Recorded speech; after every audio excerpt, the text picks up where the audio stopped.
Hello friends, welcome to Suvaiyana Samayal. இன்னைக்கு நம்ம சுவையான சமையல் சேனல்ல சாம்பார் பவுடர் பயன்படுத்தாம ஃப்ரெஷ்ஷா மசாலா வறுத்தரைச்சி ரொம்பவே சுவையான ஒரு சாம்பார் ரெசிபி எப்படி செய்யறதுன்னு பார்க்கலாம். வாங்க வீடியோக்குள்ள போகலாம். சுவையான சமையல் சேனலை நீங்க இன்னும் சப்ஸ்கிரைப் பண்ணலன்னா சப்ஸ்கிரைப் பட்டனை கிளிக் பண்ணி சப்ஸ்கிரைப் பண்ணிக்கோங்க. கூடவே பக்கத்துல வர பெல் ஐகானை கிளிக் பண்ணி ஆல் செலக்ட் பண்ணிக்கோங்க. இந்த சேனல்ல வர வீடியோஸை மிஸ் பண்ணாம பாருங்க. முதல்ல சாம்பார் செய்யறதுக்கு தேவையான பருப்பை வேக வச்சு எடுக்கலாம். ஒரு அரை கப் அளவுக்கு தூரம் பருப்பு எடுத்து நல்லா க்ளீன் பண்ணி தண்ணியில் ஒரு 10 நிமிஷம் ஊற வச்சு எடுத்திருக்கேன். இது ஒரு குக்கரில் சேர்க்கலாம். கூடவே கொஞ்சமாக மஞ்சள் தூள் சேர்த்துக்கோங்க. இந்த பருப்பை வேக வைக்கிறதுக்கு தேவையான அளவுக்கு தண்ணி சேர்த்து குக்கரை மூடி ஒரு 5 விசில் விட்டு இந்த பருப்பை வேக வச்சு எடுக்கலாம். இன்னொரு கடாயில் தேவையான அளவுக்கு எண்ணெய் சேர்த்து சூடு பண்ணிக்கோங்க. எண்ணெய் சூடானதுக்கு அப்புறமா கடுகு சேர்த்துக்கோங்க. கடுகு பொரிஞ்சதுக்கு அப்புறமா ஒரு காய்ந்த மிளகாய் கூடவே ஒரு கொத்து கருவேப்பிலையும் சேர்த்துக்கோங்க.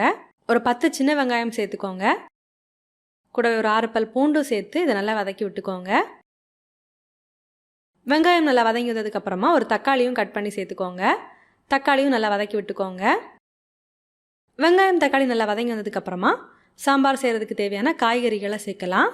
நான் இன்னைக்கு இந்த சாம்பார் செய்கிறதுக்காக முருங்கைக்காய், புடலங்காய், வாழைக்காய், கேரட், சீனி அவரைக்காய், வெண்டைக்காய், கத்தரிக்காய், பூசணிக்காய், அப்புறமா உருளைக்கிழங்கு இதெல்லாம் சேர்த்துருக்கேன். நீங்கள் உங்கள் விருப்பமான காய்கறிகளை சேர்த்துக்கோங்க. பூசணிக்காய் மட்டும் கண்டிப்பாக சேர்த்துக்கோங்க. பூசணிக்காய் சேர்த்து நம்ம சாம்பார் செய்யும்போது சாம்பார் ரொம்பவே சுவையாக இருக்கும். காய்கறிகள் சேர்த்ததுக்கு அப்புறமா இது ஒரு வாட்டி நல்லா கலந்து விட்டுக்கோங்க. இதில் தேவையான அளவுக்கு உப்பு சேர்த்துக்கோங்க. சேர்த்துட்டு நல்லா கலந்து விட்டுக்கோங்க. இப்போ இந்த காய்கறிகள் வேகிறதுக்கு தேவையான அளவுக்கு தண்ணி சேர்க்கலாம். தண்ணி சேர்த்து ஒரு வாட்டி நல்லா கலந்து விட்டுக்கோங்க. இதில் ஒரு 1/4 டீஸ்பூன் மஞ்சள் தூளும் சேர்த்துக்கோங்க. சேர்த்து ஒரு வாட்டி நல்லா கலந்து விடலாம். நல்லா கொதிக்க ஆரம்பிச்சாச்சு. இப்போ மூடி போட்டு இந்த காய்கறிகளை நல்லா வேக வச்சு எடுக்கலாம்.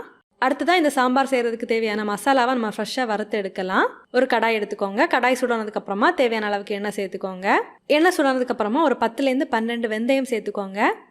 வெந்தயம் அதிகமாக சேர்த்துறாதீங்க. கூடவே ஒரு சின்ன துண்டு பெருங்காயம் சேர்த்துக்கோங்க. பெருங்காயம் எண்ணெயில் நல்லா பொரிஞ்சு வந்ததுக்கு அப்புறமா இதை தனியாக எடுத்து வச்சுக்கோங்க. வெந்தயம் லைட்டாக பொரிஞ்சு வந்ததுக்கு அப்புறமா 1 டேபிள் ஸ்பூன் கொத்தமல்லி விதை சேர்த்துக்கோங்க. எண்ணெயில் நல்லா வதக்கி விட்டுக்கோங்க. கூடவே உங்கள் காரத்துக்கு ஏற்ப காய்ந்த மிளகாய் சேர்த்துக்கோங்க. நான் இதில் 6 காய்ந்த மிளகாய் சேர்த்துருக்கேன். காய்ந்த மிளகாயையும் எண்ணெயில் நல்லா வதக்கி விடலாம். இது கூடவே ஒரு 1/4 டீஸ்பூன் சீரகம் சேர்த்துக்கோங்க. சேர்த்து இந்த எண்ணெயில் நல்லா வதக்கி விடலாம். இந்த மசாலாவை நல்லா வதக்கி விட்டதுக்கு அப்புறமா ஒரு 1/4லேருந்து அரை கப் அளவுக்கு தேங்காய் துருவல் சேர்த்துக்கோங்க. தேங்காய் துருவலையும் எண்ணெயிலே நல்லா வதக்கி எடுத்துக்கோங்க. மிதமான தீயில வச்சு கருக விடாமல் நல்லா வறுத்து எடுத்துக்கோங்க. இது கூடவே ஒரு கொத்து கருவேப்பிலையும் சேர்த்து வறுத்து விட்டுக்கோங்க. இப்போ பார்த்தீங்கன்னா தேங்காய் இந்த மசாலா எல்லாம் சேர்த்து நல்லா வறுத்து எடுத்தாச்சு. இப்போ இதை சூடாறதுக்காக எடுத்து வைக்கலாம். பாருங்கள், நம்ம சேர்த்துருந்த காய்களும் நல்லாவே குக் ஆகிட்டு இருக்கு. இப்போ பார்த்தீங்கன்னா குக்கரோட ப்ரெஷர் ரிலீஸ் ஆகியாச்சு. ஓப்பன் பண்ணி பார்க்கலாம். பருப்பும் நல்லாவே குக் ஆகி வந்திருக்கு. பருப்பை நல்லாவே ஒரு ஸ்பூனால் மசிச்சு எடுத்துக்கோங்க. நம்ம வறுத்து எடுத்திருந்த மசாலாவும் நல்லாவே சூடாறியாச்சு.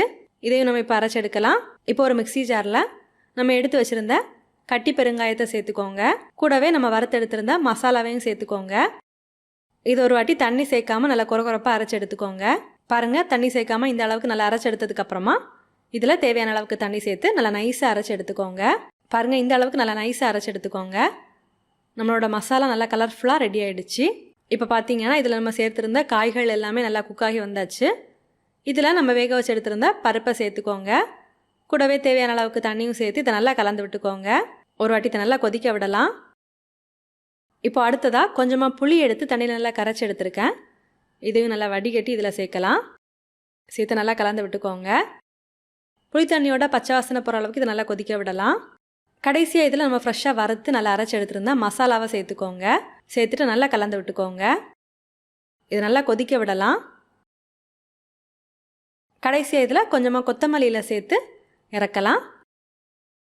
அவ்வளோதான், நம்மளோட சுவையான வறுத்தரைச்ச சாம்பார் ரெடி ஆயிடுச்சு. நீங்களும் இந்த மாதிரி செஞ்சு பாருங்க. செஞ்சு பார்த்ததுக்கு அப்புறமா உங்க கமெண்ட்ஸை மறக்காம எங்களோட ஷேர் பண்ணுங்க. இந்த வீடியோ உங்களுக்கு யூஸ்ஃபுல்லா இருந்தது அப்படின்னா வீடியோவை லைக் பண்ணி உங்க நண்பர்களோட பகிர்ந்து கொள்ளுங்க. நீங்க இன்னும் நம்ம சுவையான சமையல் சேனலை சப்ஸ்கிரைப் பண்ணலன்னா மறக்காம சேனலை சப்ஸ்கிரைப் பண்ணிக்கோங்க. இந்த மாதிரி சுவையான ஒரு ரெசிபியோட நான் உங்களை சந்திக்கிறேன். அது வரைக்கும் சுவையா சமைங்க, சுவையா சாப்பிடுங்க. நன்றி.